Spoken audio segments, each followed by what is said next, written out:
Hi, this is Franz Cantor, cartoonist, illustrator, and toon talker, and I'm here with... Jim Bridges, and I'm the president of the Australian Cartoon Museum. What are we here for today, I wonder? Well, we've gone into the ACM library again, and we've dragged out The Art of the Iron Giant. Right. So, where did you get design. that? That's not in the archive. Yeah, I think that's a Happy Meal toy from the States. Ah. So Is that dent in his head that's manufactured, or did you... No, he comes with a pre-dented head. Good, pre-dented head, yeah. Yeah. So... Well, actually, I think that he's my favourite robot in cinema history, alongside of Robbie the Robot from Fantastic Planet, yeah. No, from Forbidden Planet. Forbidden Planet, sorry, yeah. Yeah, beautifully designed, beautifully. And we'll see how he evolved with this book. Okay, well this is The Art of the Iron Giant. Yeah, written by Ramin Zahed and forward by Brad Bird. And Brad Bird is... the director of The Iron Giant. And it's by... Careful your hair doesn't get back into the picture. It's Image Editions. Yeah. So these often come out with animated movies because there's such a lot of art that goes into the animated process. Oh, look at that. You can use that postcard to buy something, buy some junk. An instant classic. There's a signature edition where you can buy junk and you can get this. Look, you can get like a model with it and stuff, and some look like postcards. In the olden days, there would have been like lobby cards. Well, that's this book. Yeah. That's beautiful, isn't it? That's a better cover. Okay. So, there's a nice, beautiful picture that sort of shows the humanity of the Iron Giant. Exactly. So The Iron Giant is a 2D animated film directed by Brad Bird, and it was kind of like a sleeper. It came out by, I think Warner Brothers brought it out, and it was one of their last 2D animated films. Brad Bird directed The Incredibles. Yeah. And he's also up for directing The Incredibles 2, and I think he did the reboot of the live action film. What is it? Mission Impossible. Did he? A few other things. Okay. Gee, Brad's quite a bird, isn't he? Yeah. Well, that just proves that the talented, animation director has a very strong vision, and the visual language of animation is akin to film. This is the scene in the film where he's in a junkyard. Well, this is actually concept art that's not used in the film. Yeah, but that's the beginning. It gives you a lot of concept art, storyboards, layouts, concept art, and everything is to give people a visual handle on the colours of the film, the mood of the film, the characters, the type of adventures, and what it kind of looks like before you animate. It's a bit like E.T., this film. But in that instead of having an alien that comes extraterrestrial... to Earth and gets befriended by a little boy. Yeah. And, it becomes like a real a boy's tearjerker, boys only tearjerker. Yeah. It had beautiful, all these designs before they actually decide what they're going to do. Yeah, so these are color mood boards. So whereas in a lot of the animation process is combined of it's all visual, but it's combined of very tight storyboards which depict each scene, and you also have like concept art or mood boards that depict the general, like not the action in the scene, but the mood of the scene. And final product. And yeah, that's a final frame from the film. So it starts off, his mum's working in a hash place and he brings a box home with a squirrel in it and he wants to keep it. Yeah. Like any little boy wants to keep things. Yeah. This is very... underdogs and overachievers. Yeah, this is very... what can I say? This is producer Alison Abate and Tony Fucilli, the animation supervisor. Obviously influenced by Metropolis. Yeah, it's kind of Well, that it's art- a that retro artwork, styled yeah. robot, a retro styled art. The story of the boy. I've forgotten the boy's name. Hogarth, Hogarth. named after a famous cartoonist, of course. Yeah. I This can't is remember much his first closer. name This now. is much closer. Hogarth's his name. Yeah, Hogarth Hughes. Yeah. So Designing. it's set in the time. night. It's set in the post-war communist era, McCarthy era Yeah. in the United States, specifically after 1957. Because as the movie starts out, you've got the Sputnik, which is circling the Earth, and that was the beginning of the space race between the Yeah. United States and And USSR. it's written by Ted Hughes, the British poet, Yeah. who was married to Sylvia Plath, another poet, an American poet. Yeah. It's beautifully designed, isn't So it? here's, It's here's a final frame. yeah, And this is how the character evolved. Yeah. You know, it's gone through these. These are another beautiful concept art. There's another one. So I mean, they go through these different designs to try to get a handle on it, something that will be at the same time easy to animate and also expressive of all of the emotions that he has to tackle in the film. In looks order like to a tell the looks story. like a transformer that transforms into a fridge, doesn't it? Yeah, That's getting with closer Buzz to Lightyear legs. Yeah, that's getting closer to the final thing, and there we have that. Yeah, it's a unique design. It's sort of Got the Popeye arms. yeah. Well, it's kind of reminds me a lot of Frankenstein Jr. Actually, this reminds me a lot of Frankenstein Jr. too. Frankenstein Jr. was a Hanna-Barbera robot character in the 1960s. And this is Also with a little boy. this is Greek. No, this is Gigantor. Yeah, but it's also but Gigantor is based on Greek. Yeah, with the Gigantor. well, we can go back into this. Look, there's the Greek or the Roman style, more of a Yeah. Roman style mohawk, but you see- helmet mohawk. I was looking at that. It's very Greek. Yeah, this is more Gigantor. Yeah. And And Gigantor again, Japanese came out in the big 50s. robot little boy, Yeah. right? Came out in the 50s. Yeah, Frankenstein Jr., big robot little boy, Yeah. and Iron Giant, big robot little boy. And this So this is a take on that genre, if you can call it a genre. I don't think. Actually, there is another one. Robbie was in a movie called The Invisible Boy, where he's a robot and he has a little boy. Okay. So you know, it's Well, a popular trope. yeah. It's a popular theme. These sketches of a metal, I mean, he doesn't have any eyes.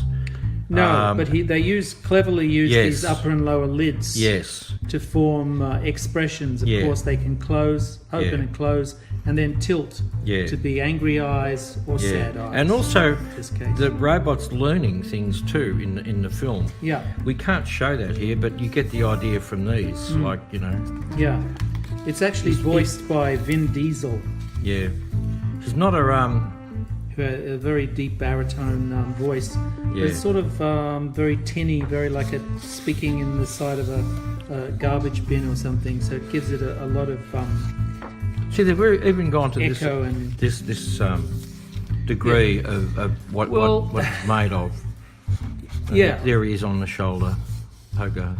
yeah. Well, they've actually done a good job here. They've disassembled it in terms of its integral parts. This is for a 3D model. They've also put in here joints.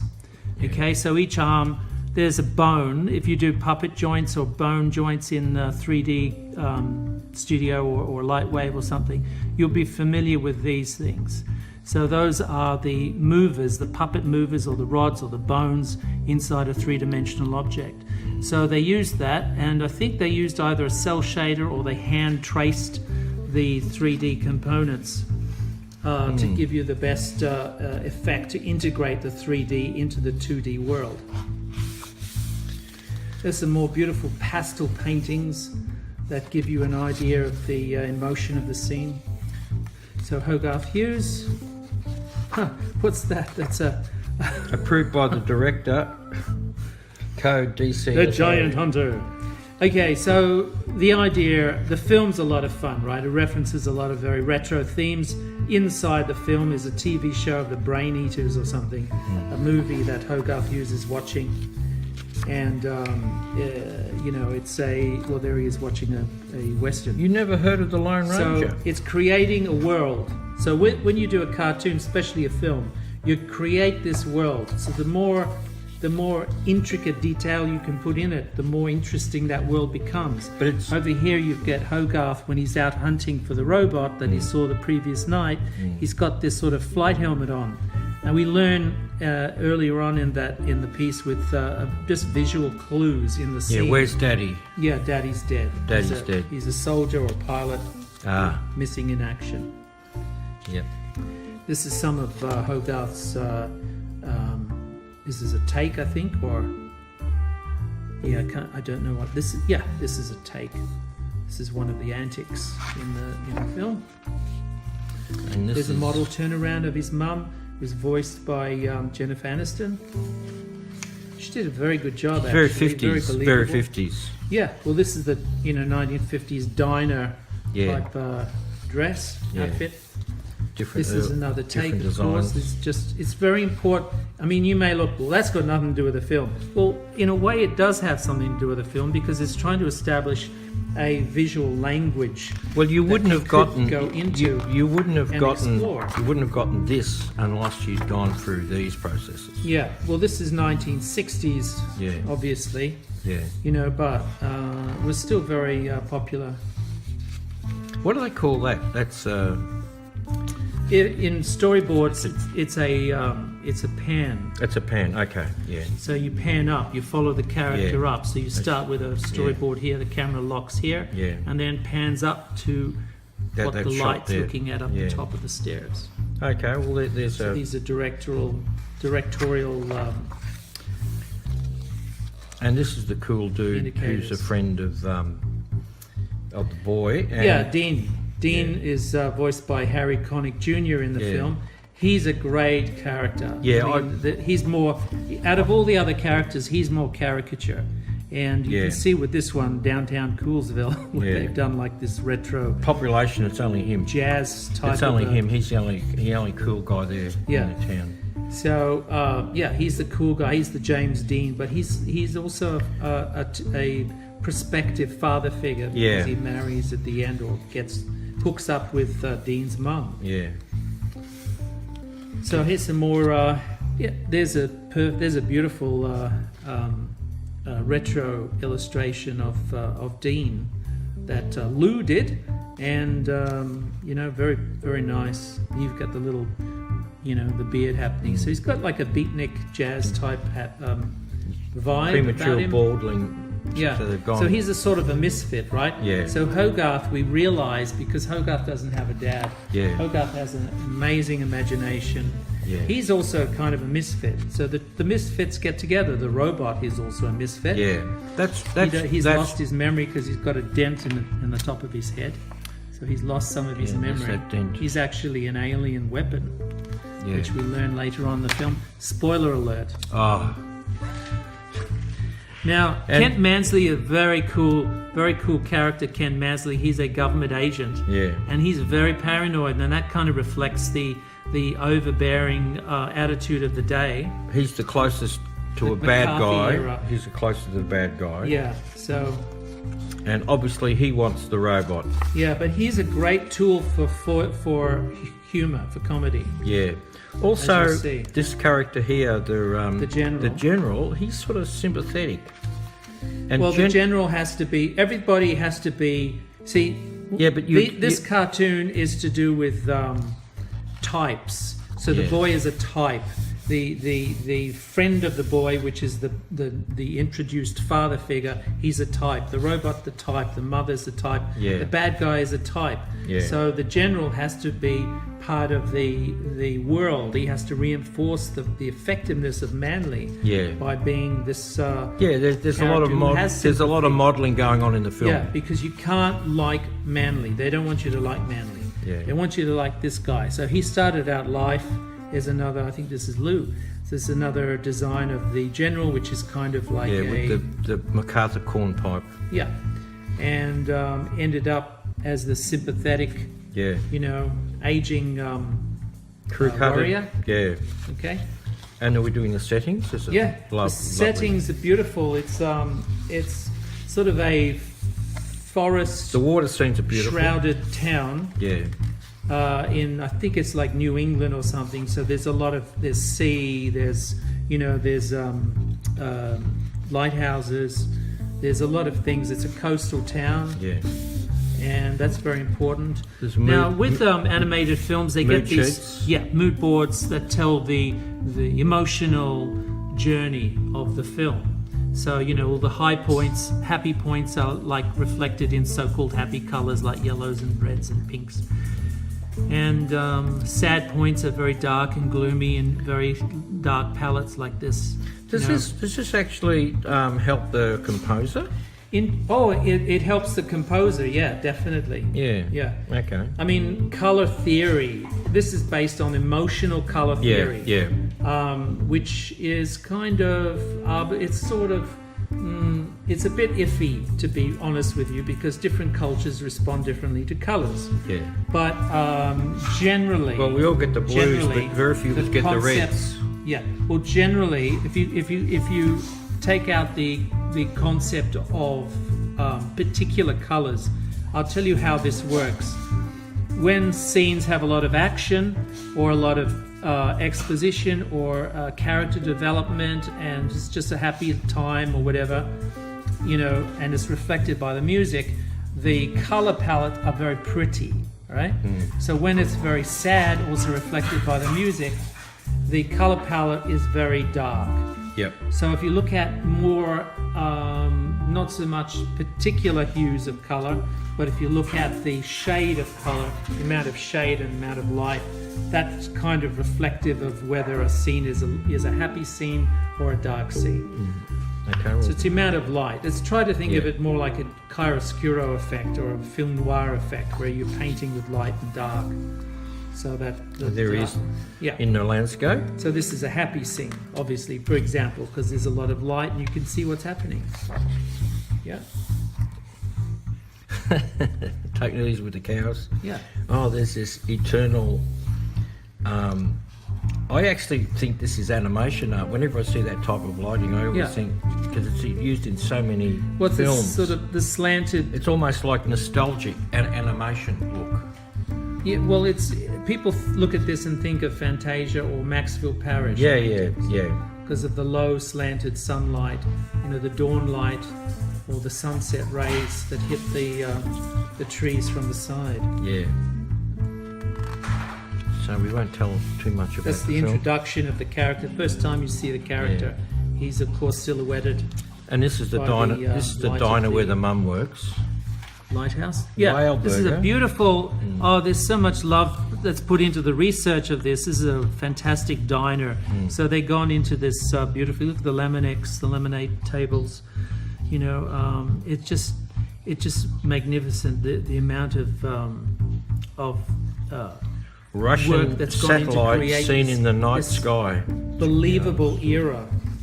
Yeah, so Russian satellite, that's obviously the Sputnik when that went up in 1957. It created ripples of angst in America. Their house. Yeah.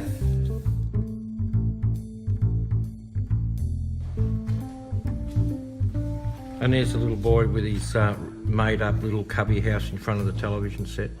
Yeah, he's actually, looks like he's watching Nightmare on Elm Street here, but of course... It wasn't out then. No, it was like a Brain Eater type film, black and white.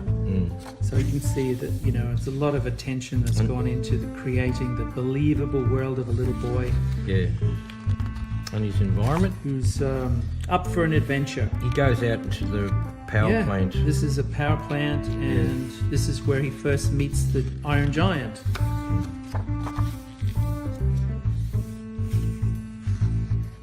So these are storyboards. So the storyboards, you can see, they're much looser, but they explain every single action So whereas the mood boards explain the scenes or key elements of the scenes, the storyboards are vital for visual direction. A few directional things here, just not much. Well, they There's one indicate here. where things are moving in the boards. Yeah. So the head's turning, Yeah, you know, or moving into frame. yeah, You know, there should be probably another one there in action. yeah. Arrows. They're all over the things. They're kind of explained visually. The idea of storyboards is to break down the script into small bite-sized bits that everybody knows. It's the visual bible of the animated film, and then you just follow that basically, and you've got a film.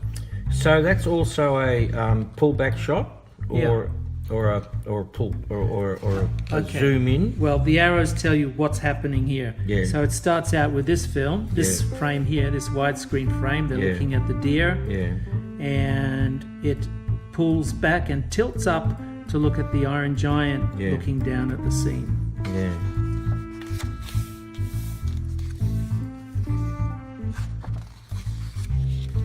Rockwell. Yeah, I wonder Rockwell. I wonder where they got that name from. yeah. So that is, I mean, there's a lot of interest in obviously Norman Rockwell because it was part of the same era. Oh the yes, of 1940s course. and That's where it 50s. came from. It didn't come from Roswell, did it? No. No, Roswell will be a different style altogether. So this is like a little This town. is very folksy, isn't it? Yeah. Very folksy with. This is kind of actually this scene here where Hogarth is cycling down through this fishing village town is very reminiscent of Beauty and the Beast's Belle's journey through the village. if not while she's singing. if not Narnia. Yeah. So where does a robot that looks like a pile of junk, where does he Hang out. hide out? In a Yeah. junkyard, Yeah. which is just happens to be owned by A very cool dude, yeah. Harry Connick Jr. Yeah, And this is these are more concept art. These are shots from the film itself to give you an idea. I don't know what this is. This is probably his hometown, the robot's hometown. So this is, I don't know how they would have used this in the script. I don't think it was used. Well, they're See, kind they're of the sky ideas. They're the sky ideas. Yeah, well, okay, basically the idea of this is the robot has a very retro, Art Deco look, Art Deco stroke, Russian military sort of look, and what would be the world that he comes from. So they've created this world of these Art Deco shapes and things in this sort of militaristic, nightmarish scenario. And This is I guess the beautiful. idea It's really beautiful. was, I haven't read this, but I guess the idea was to do a memory shot of the world that the robot came from. Do you think this is In where? the end, it didn't. Do you think this is where Shanghai comes from? In the end, of course, that didn't eventuate. Here's some more of the world of the robot, where the world's decimated by war. So that gives you an idea of the robot's in true, not intention, but the robot's purpose is that he's a war machine. He's a man of war robot. There's a Bambi moment. Yeah, it's a little bit of the process involved. The giant before Brad. Yeah, It's a bit like Kelly. Ned. I guess this is before Brad Bird came on board to direct it. And put his stamp firmly on it. Yep. I don't know whether he directed this before King of the Hill, because he was like a prolific director on King of the Hill, the animated show. Very beautiful. They tried to explore different ways of explaining the era. Different things they could either work or not work. It's more like a Black Knight. Very interesting. Mechanical hand. It's vital. I mean, nothing to do with the final film, of course, but it's vital to see these things because it creates. Well, that could be a great shot. Journey. That could be a great shot. And you might take something from this into the film itself. Yeah, see all the mechanics and knuckles and stuff. Yeah. Well, we haven't got our Some more shape yet. quick robot designs. We haven't got our shape yet. Well, this is before Brad Bird took it to.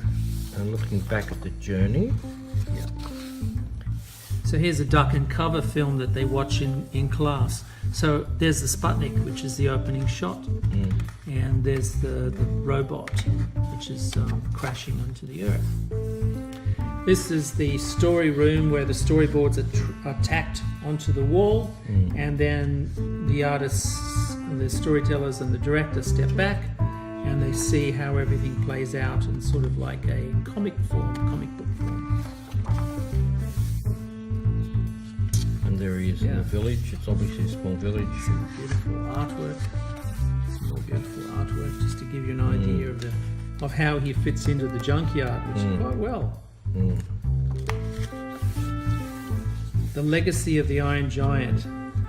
That's a statue that appears at the end of the film. Well, I mean, it's an anti-war film. Yes, it's many film. things. It is definitely an anti-war film. It's a caricature of the McCarthy era. It is a caricature of a genre which is very unappreciated, I think, which is the little boy and the robot, the big robot. It's been explored, as we said before, I think in 1958 with it's been done. Tobor the Great. You can you can go onto YouTube and watch these.